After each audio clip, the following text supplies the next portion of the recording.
huge development in a political scandal. Several indictments erupted in court today, which include the Hawaii lieutenant governors. Well, another corruption investigation is making headlines, this time in Hawaii.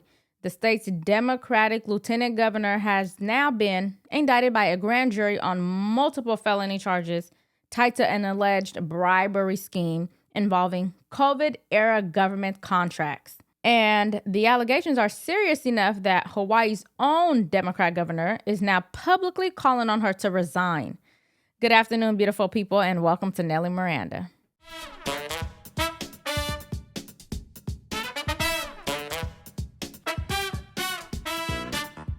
As always, please make sure you like, share, and subscribe to support the channel. So according to prosecutors, Hawaii Lieutenant Governor Sylvia Luke has been indicted on charges that include criminal conspiracy to commit bribery and falsifying campaign finance reports. The alleged conduct dates back to 2022, when Luke was serving as a state lawmaker before becoming lieutenant governor. Lay, for the past 6 months, it's been a political nightmare with speculation over who's involved in government corruption. Specifically, who the influential lawmaker who took $35,000 from a federal bribery suspect in 2022. And today, 5 people, including Lieutenant Governor Sylvia Luke, were indicted by an Oahu grand jury for bribery and other serious charges. The 30-page document shows the alleged crimes happened between 2020 to 2022. Luke is accused of criminal conspiracy to commit bribery, and falsifying candidate committee reports. Investigators say the case centers around local businessman and lobbyist Toby Solidum, who represented the National Kidney Foundation of Hawaii, while the organization held state contracts to operate COVID-19 testing sites. Now, according to the indictment, those contracts were approaching expiration when Solidum allegedly met with Luke at a Honolulu steakhouse.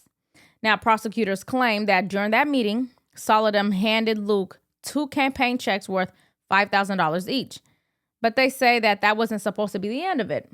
The indictment alleges that Solidum promised a total of $70,000 in campaign contributions, telling Luke that another $35,000 was on the way. Court documents even quote Luke allegedly responding, "That's terrific," after hearing about the additional money coming in.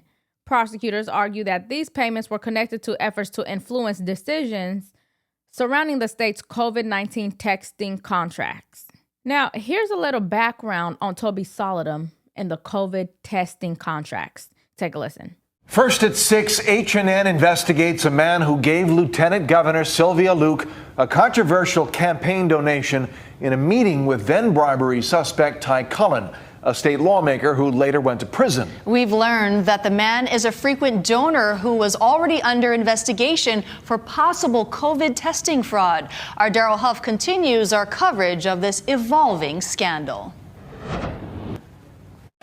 Toby Solidum has not been charged with a crime, but court documents we found say he overbilled a medical testing company by $7 million after setting up the city's COVID testing program. And the government said he also bribed Representative Ty Cullen. So to become proactive, to at least try to have some defense against the virus. Toby Solidum was interviewed for a documentary about how he helped the National Kidney Foundation rapidly set up the city's first portable COVID testing site at the start of the pandemic.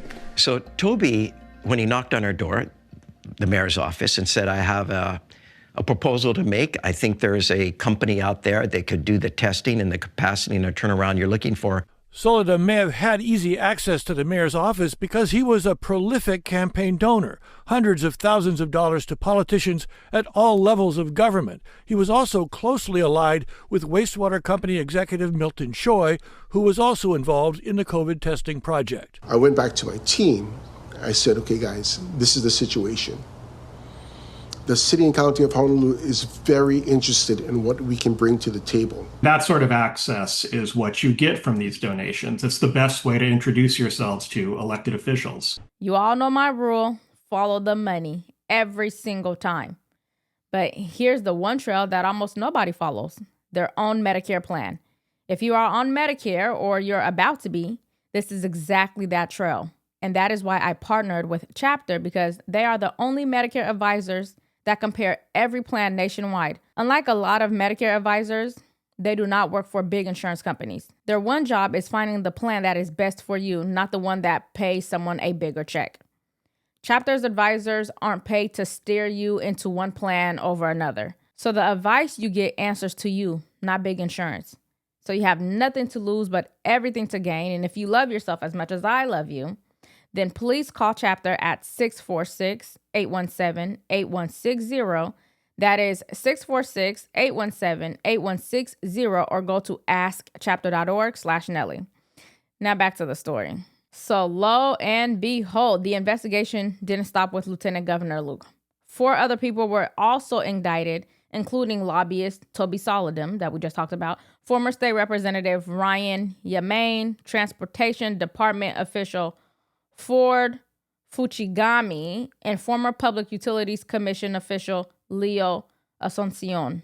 And today, 5 people, including Lieutenant Governor Sylvia Luke, were indicted by an Oahu grand jury for bribery and other serious charges. The 30-page document shows the alleged crimes happened between 2020 to 2022. Luke is accused of criminal conspiracy to commit bribery, and falsifying candidate committee reports. The others indicted: Ryan Yamane, a former state representative and former director of the Department of Human Services; Ford Fuchigami, Deputy Director for the Airports Division at the Department of Transportation; Leo Asuncion Jr., a member of the Public Utilities Commission and Luke's former campaign volunteer; and Toby Solodom, a lobbyist and businessman. For years, people in Hawaii have wondered, why can't we investigate and prosecute our own public officials for corruption? The state attorney general says that the case grew out of a broader federal bribery investigation that has been underway for months now. And it is important to point out that an indictment is not a conviction. These are allegations, and every defendant is presumed innocent unless proven guilty in court. Also, Luke has acknowledged receiving the 2 $5,000 campaign checks. However, she strongly denies that she accepted additional money or that any campaign contributions influenced her official actions. In a public statement, she said she never granted special favors to contributors and insisted that integrity and honesty have guided her career. Still, the political fallout has been immediate. Just hours after the indictment became public, Hawaii Governor Josh Green, a fellow Democrat, publicly stated that Lieutenant Governor Luke should consider resigning so that the state can move forward while the case plays out. But what is the likelihood of any justice in this case? Slim. It's the beginning, but the question now is what happens next? And I spoke to a legal expert to dive a little deeper in what could happen. It's a little hard to speculate where this will go. But what you can anticipate is a long legal process. I expect that this is going to drag on for at least 2 or 3 years. That process will move forward after the recent indictments handed out in court to 5 people, including Lieutenant Governor Sylvia Luke. Bribery charges are felony C charges under Hawaii law. That carries with it up to 10 years in prison. The other charges are felony C charges, which carry up to 5 years in prison. All the defendants have to appear to post bail, and then there'll be an arraignment where there'll be motions dates set, discovery dates, and trial dates set. After arraignment, prosecutors must turn over evidence to the defense in what's known as discovery. However, the process could take longer as prosecutors say one defendant is believed to be living in the Philippines. The government's going to have to move to have him extradited, so that's going to delay the process even longer. The United States will use its resources, intelligence resources, to locate the person. They will clearly ask the Philippines for their assistance in locating the person. And while they work on that, other decisions will be made as well. I'm sure every defendant's going to file a motion to break up the conspiracy, to say that it wasn't a joint conspiracy, that at best these were individual conspiracies. This story also serves as another reminder that investigations into COVID-era spending and government contracting are still unfolding years and years after the pandemic. And now more than ever, they should be pursued aggressively. But what are your thoughts? Should public officials resign immediately after being indicted, or should they remain in office until a verdict is reached? Let me know your thoughts in the comments, and if you found this update helpful, don't forget to like this video and subscribe to the channel. Thank you all for watching, and I'll see you in the next one.